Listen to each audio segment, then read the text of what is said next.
And in the next part of the session, we have Magnus who's going to be speaking about actually a new programming language for specifying Datalog specified program analyses that actually have new capabilities for reasoning about lattices. All right, hello everyone. So I'm here today to introduce a new programming language designed explicitly to implement static analysis.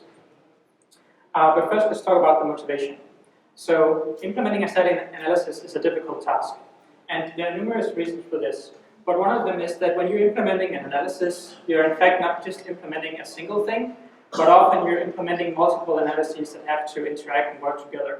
So you have given two examples. For example, say you want to do constant propagation. But to make that analysis more precise, maybe you want to combine it with some information about reachability, so you can get a conditional constant propagation analysis. Another common example is that you want to do points to analysis, and you want to do call graph construction. And if you can do these two analyses at the same time, then you'll get a more precise points to graph, and at the same time a more precise call graph. Unfortunately, having all these analyses interact requires a complicated arrangement of work lists and control data flow. So this raises questions about correctness of our static analysis tools. How do we make them scale and be performant? And this has led to interest in declarative programming. So just a brief introduction to declarative programming. So it's about the what, not the how. So the idea is that you want to specify the problem you're solving, but you don't want to give the specific algorithmic details of how to solve it. So for example, if you're given this equation and someone tells you, find x, we don't know exactly the steps needed to take to find x, but if someone gives us a value for x, we can easily check that it's a solution. And also it makes us easier to understand, is this actually the problem we wanted to solve?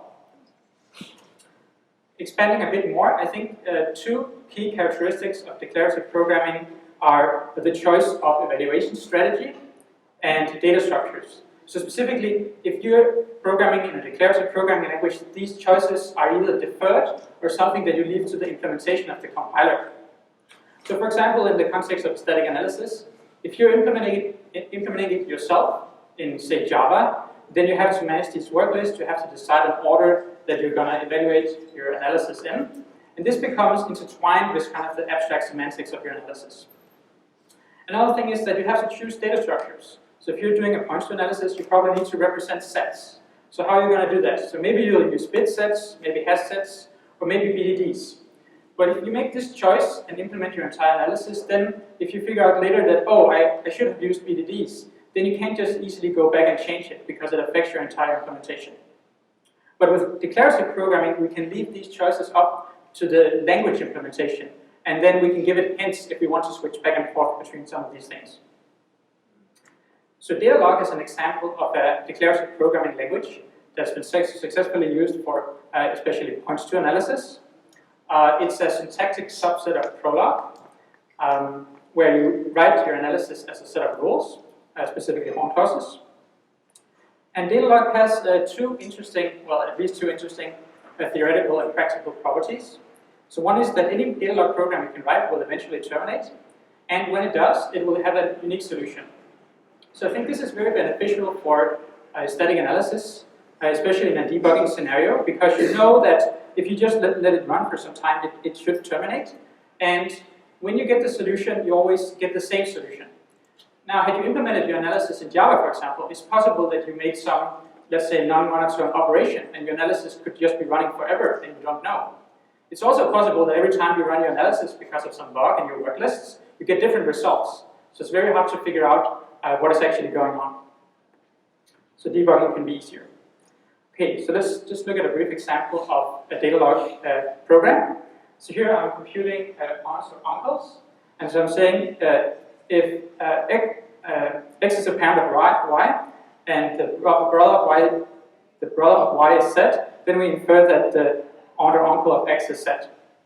Similarly, we can compute the transitive closure of a graph. So we say that if there is a path from x to y, and an edge from y to z, then we infer that there is a path from x to z. So this is kind of a classic example. And it shows an interesting thing, which is that the definition of path is recursive. And this is a common occurrence in static analyses where many of the constraints that we're solving, semantics, depend on each other.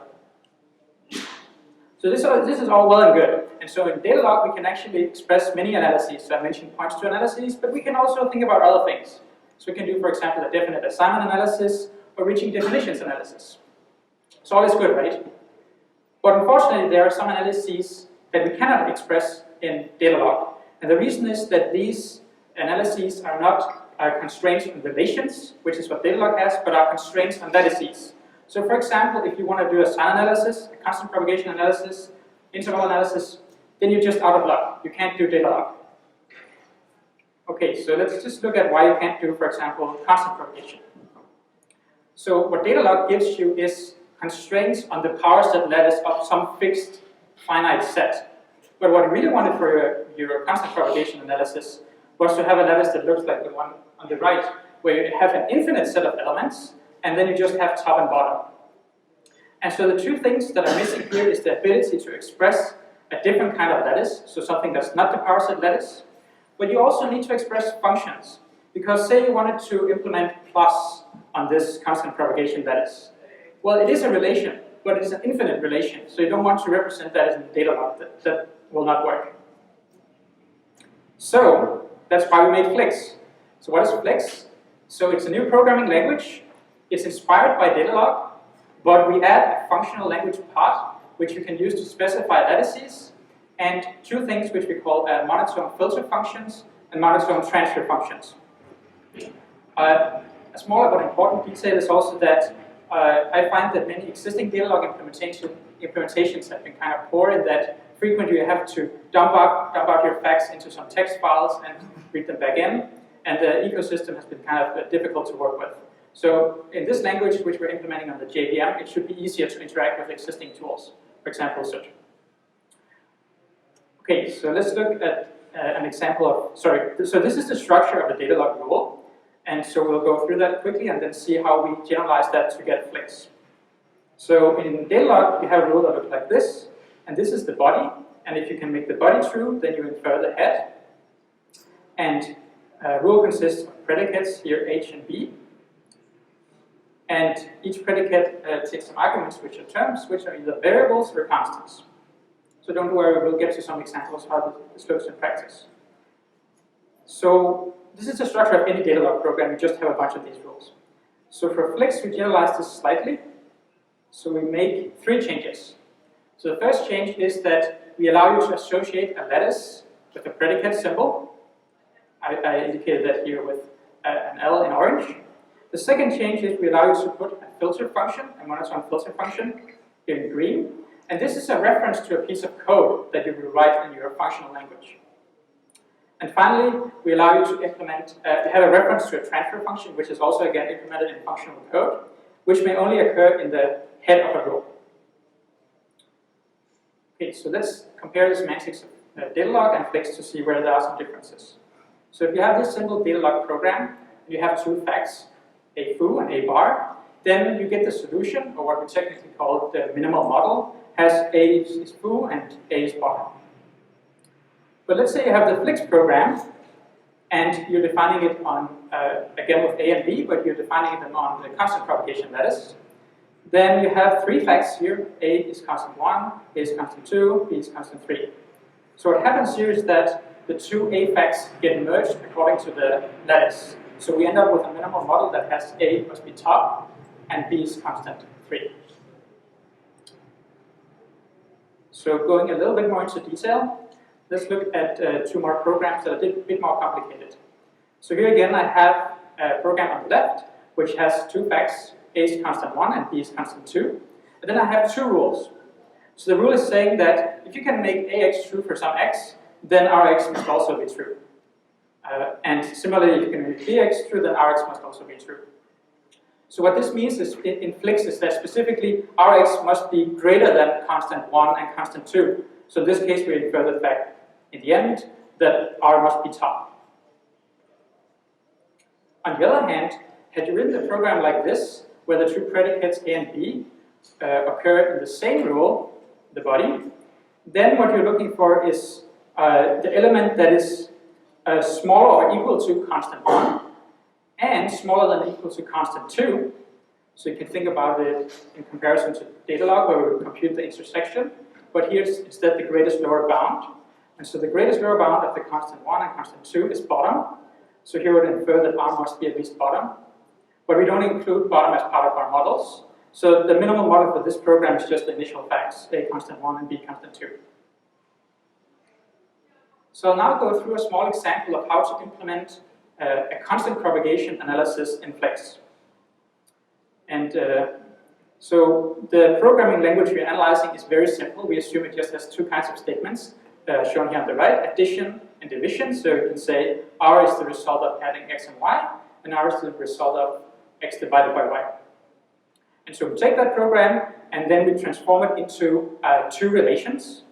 And in Flix, every relation on lattice must be declared. So we declare these two relations, add X and div X. And that is the input. Then the output is going to be a lattice, which I call local var, which is going to map every local variable to an element of the constant propagation lattice. Okay, so the first thing we need to do is to define the lattice. So first we define the type of the type of the lattice. So here we're just saying there is an enum constant, has three cases, but top or constant of some integer representing all the elements in the width. And then we need to define the partial order on this lattice, and that is something we do in the functional language. So here I'm saying, okay, I'm defining a function called LAQ. It takes two elements of the constant propagation lattice, and it's going to return a boolean which is true if the first element is smaller than or equal to the second element. And I define this by pattern matching, so I do pattern matching on the two arguments. And if the first argument is bottom, well, bottom is smaller than or equal to anything else, so I just return true.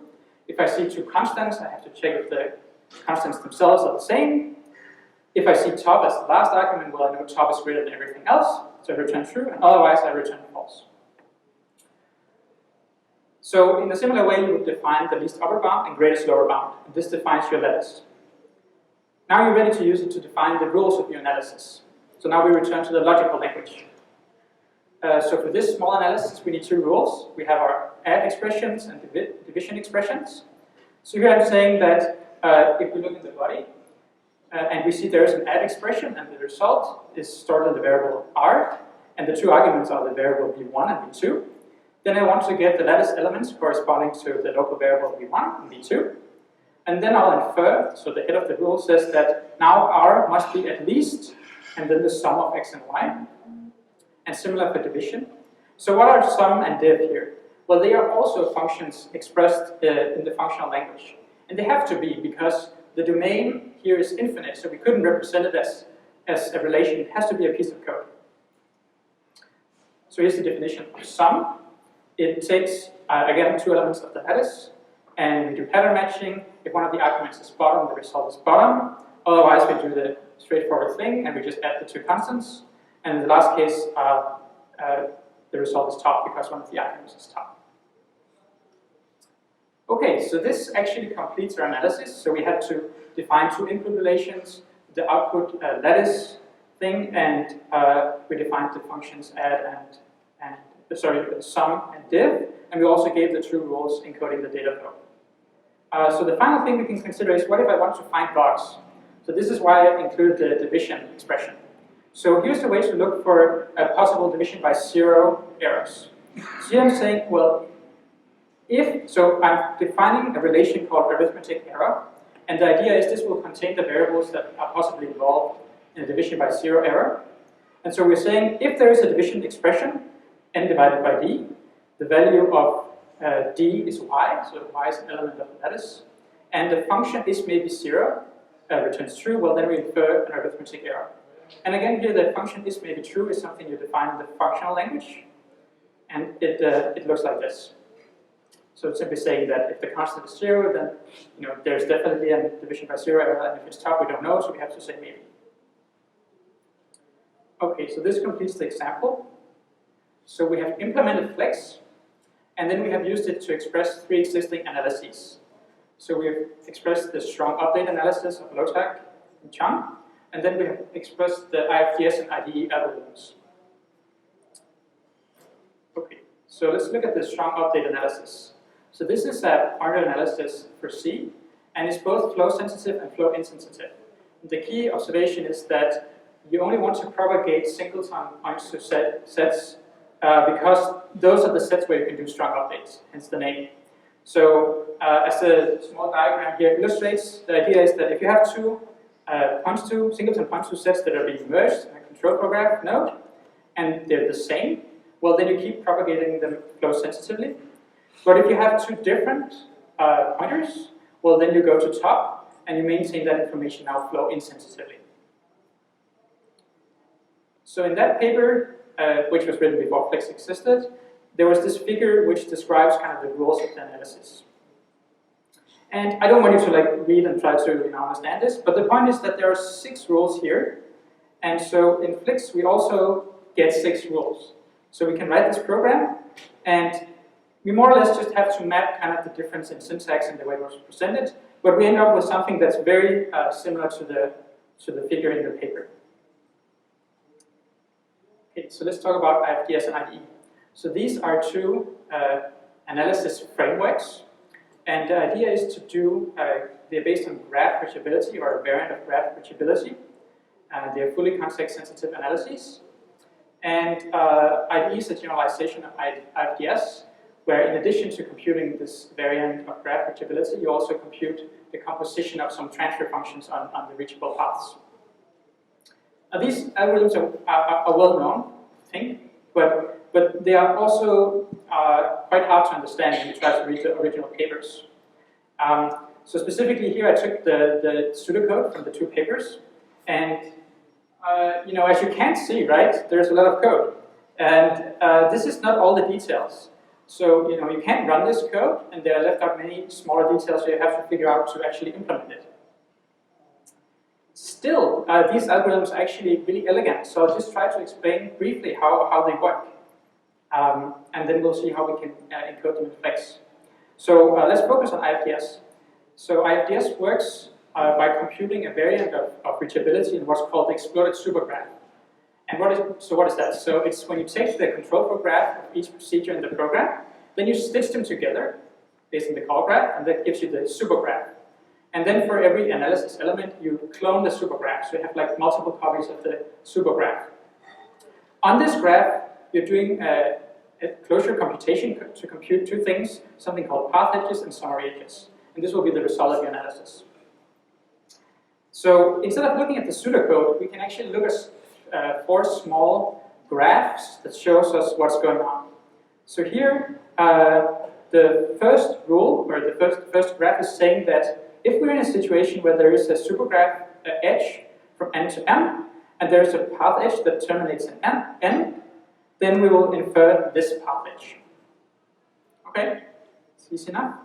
The second graph says the same situation, but it's saying if there is a summary edge from n to n. Okay, and so what are the summary edges?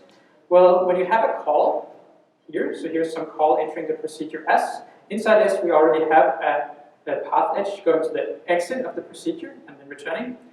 That's when you infer summary edge. So summary edge summarizes the effect of an entire procedure. And finally, to get things started, you need this rule which says that when there is a path edge to some call site and you enter a procedure, then you need to add this self-loop path edge. So this is actually like the entire IFDS algorithm just in 4 small graphs. And we can take each of those graphs and convert them into a Flix rule. So here's the Flix rule for the first graph. It almost follows the structure, as I just said, but there is a little technical complication. So I said the input was the exploded supergraph. But actually, you do not want to construct the exploded supergraph ahead of time because it's very big. So although conceptually it's the input, it's something that you want to incrementally discover, so you want to compute it on demand. And so here we're using a function which can compute kind of the successors in this graph. And that way we won't tabulate the entire graph. And this is also the argument why you couldn't do IFDS in Datalog, because you would have to represent the supergraph, but that's exactly what you don't want to do for performance reasons. You want to compute it as you need it. So here are the Flix implementations of IFDS and IDE. So you don't need to look at the code, but you can just see kind of that you have a rule for each of the 4 graphs.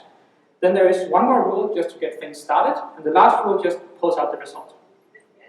And IDE is very similar, so you have the same 4 rules, but you just generalize them by putting an extra argument, which is the microfunctions, and then you have to compose them along the reachable paths.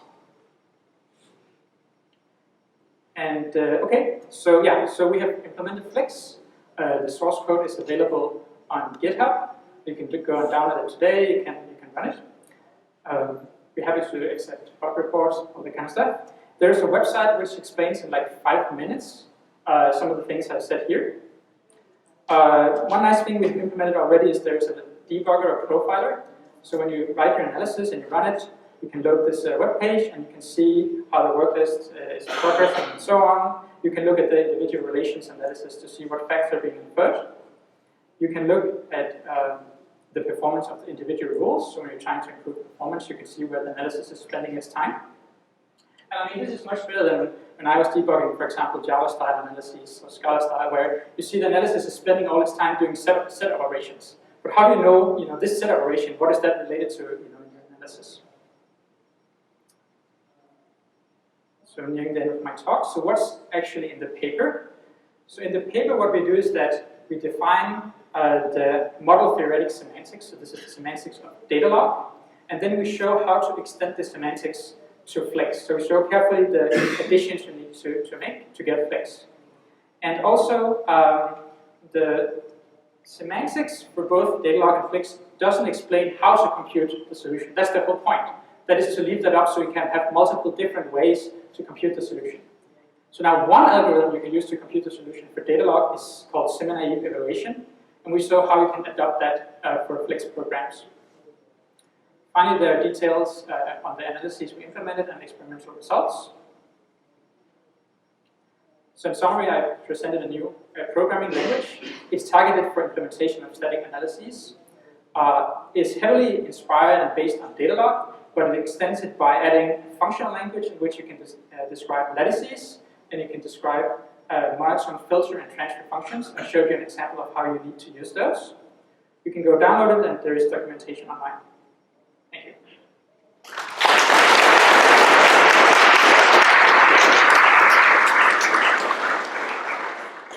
Questions, please go down.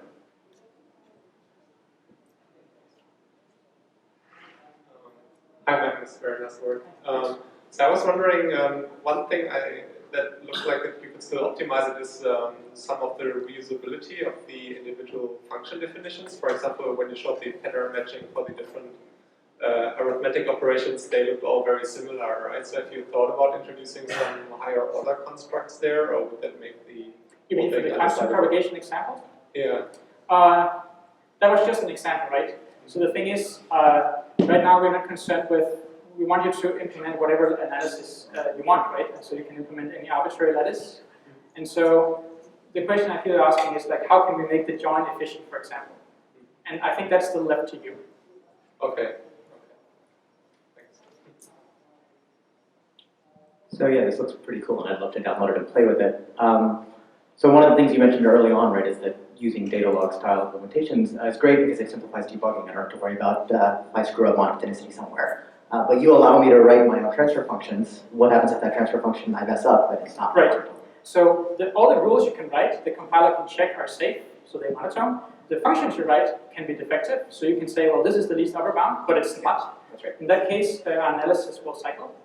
But on the other hand, we have some forthcoming work actually, where we try to verify using program verification techniques, for example, that your transfer functions are monotone, or that your lattice definitions are actually defined lattices.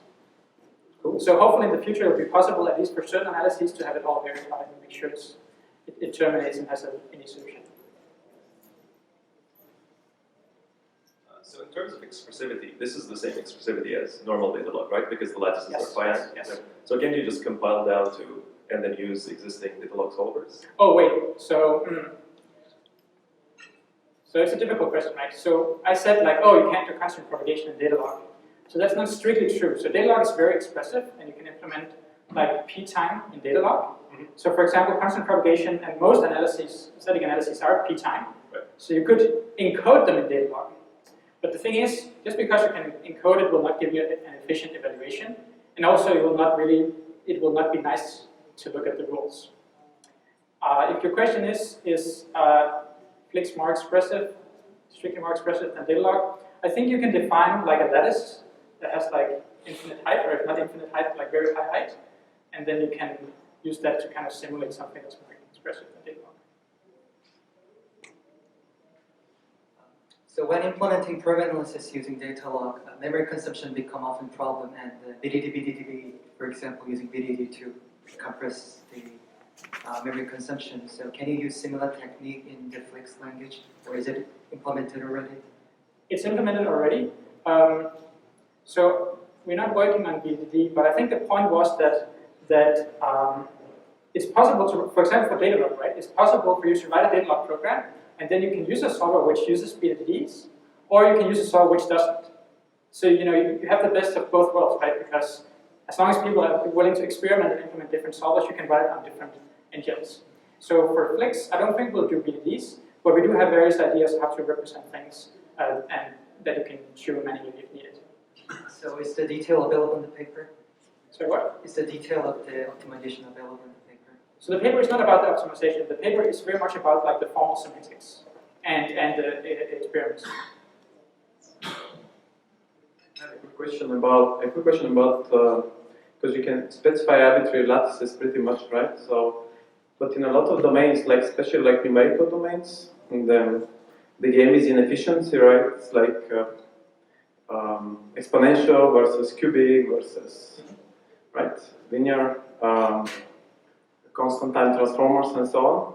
So, what's your thoughts about this? I mean, you could express them here, but the efficiency would not be as much as the algorithms that people have developed. So I think you're sort of hinting at not every analysis will have like an equal part of functional code and logical code, right? It's possible they have to do a lot of the analysis in functional code, and then maybe Flix is not for you. So for example, if all your analysis is doing is very complicated joins and some very complicated abstract domain, but the analysis itself is simple, then I mean, I would want to kind of like, if you're like, I don't know, using octagons versus pentagon or something, right? It's cubic versus quadratic, right? So you'd want to use that library that is already optimized. I mean, we're on the JVM, so if there is some... You could link to it, I guess. Right? Yes, we can link with things on the JVM. Sure. All right, let's thank Magnus again for the results.